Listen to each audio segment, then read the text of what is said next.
karena ini syariat, kitabnya harus asli, duriyahnya harus duriyah asli yang meski terkonfirmasi secara ilmu nasab dan genetika. Si orang dipinta misalnya. Nah itu persoalan di tengah masyarakat. Saya dulu pernah pesantren, sering datangi oleh Habib palsu itu. Ya. Tiap datang minta uang.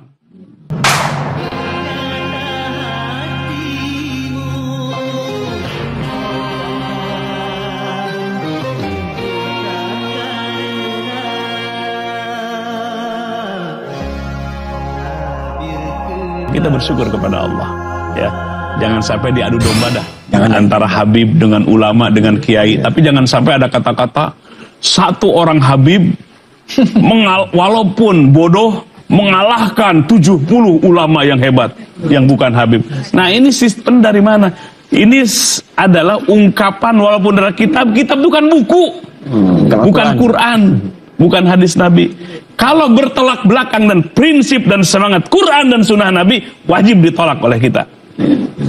Tapi kaul ulama atau kitab yang manapun selaras dengan semangat prinsip Quran, ruh Quran dan sunnah Nabi, nah itu yang benar.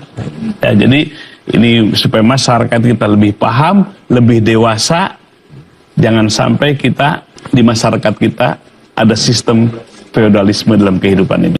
Jaminan masuk surga gitu. Ya. Ya, dalam Quran itu sudah lengkap. Ada yang suaminya Nabi, istri dan anaknya kafir. Seperti Nabi siapa?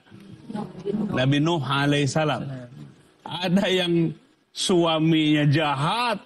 Siapa namanya? Fir'aun. Istrinya solehah. Siapa? Asyah. Jadi sangat lengkap sekali.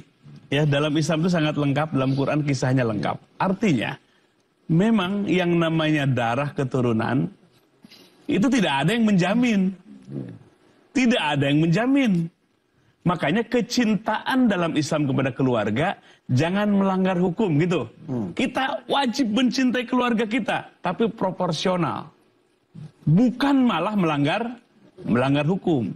Makanya nggak ada keturunan Nabi sekalipun kalau berbuat dosa, ya, berbuat jahat, jaminan surga nggak ada jaminan dengan keturunan itu. Nah, maka oleh sebab itu kita proporsional. Kita mencintai Nabi pasti juga kita mencintai keluarganya. Kita sudah 14 abad ini. Bagaimana menelusuri keabsahan bahwa ini yang turun Nabi atau bukan? Ya, kita baik sangka saja. Urusan itu. Tapi bagus tadi Pak Kiai ini. Ya, ada Habib yang benar, ada Habib yang kurang ajar gitu. Ya banyak orang ngaku Habib asal hidungnya mancung aja. Bisa jadi itu orang Irak, bisa jadi itu orang Maroko kan gitu. Ngaku ke Indonesia Habib, percaya aja gitu. Tapi kelakuannya kurang ajar. Isi orang dipinta misalnya. Nah itu persoalan di tengah masyarakat. Saya dulu pernah pesantren, sering datangi oleh Habib palsu itu. Ya. Tiap datang minta uang. Bahkan minta istri gitu. Minta perempuan. Sampai itu ketika datang si yang ku Habib itu, dia bilang ke santrinya, bilang ya, Pak Kiai lagi nggak ada katanya gitu. Saking pusing gitu. Nah ini masyarakat kita harus paham. Makanya keturunan pengakuan mah gampang aja. Yang harus kita buktikan kalau benar keturunan Nabi, takwanya paling tinggi. Akhlaknya paling mulia, paling soleh, itu baru keturunan Nabi. Maka dalam kisah Nabi itu ada yang bukan nasab Nabi tapi disebut ahli Nabi. Siapa? Ayo siapa? Salman Al-Farisi, orang Persia, bukan turunan dari Nabi, tapi disebut ahli keluarga Nabi. Jadi Nabi memandangnya apa? Ketakwaan, kesolehan, akhlak, itu parameter sampai diaku sebagai ahli keluarga Rasulullah Sallallahu Alaihi Wasallam. Jadi ukurannya bukan keturunan, apalagi sudah 14 abad yang lalu. Dan semua kita keturunan Nabi Adam alaihissalam. Alhamdulillah. Tapi yang harus kita pembuktian kemuliaan itu adalah ketakwaan kita. Siapapun kita.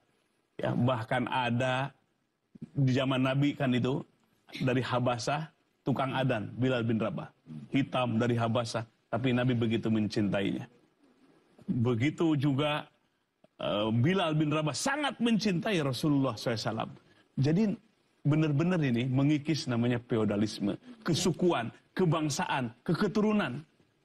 Saling silahkan mencintai, tapi jangan melanggar hukum, melanggar hukum atau aturan.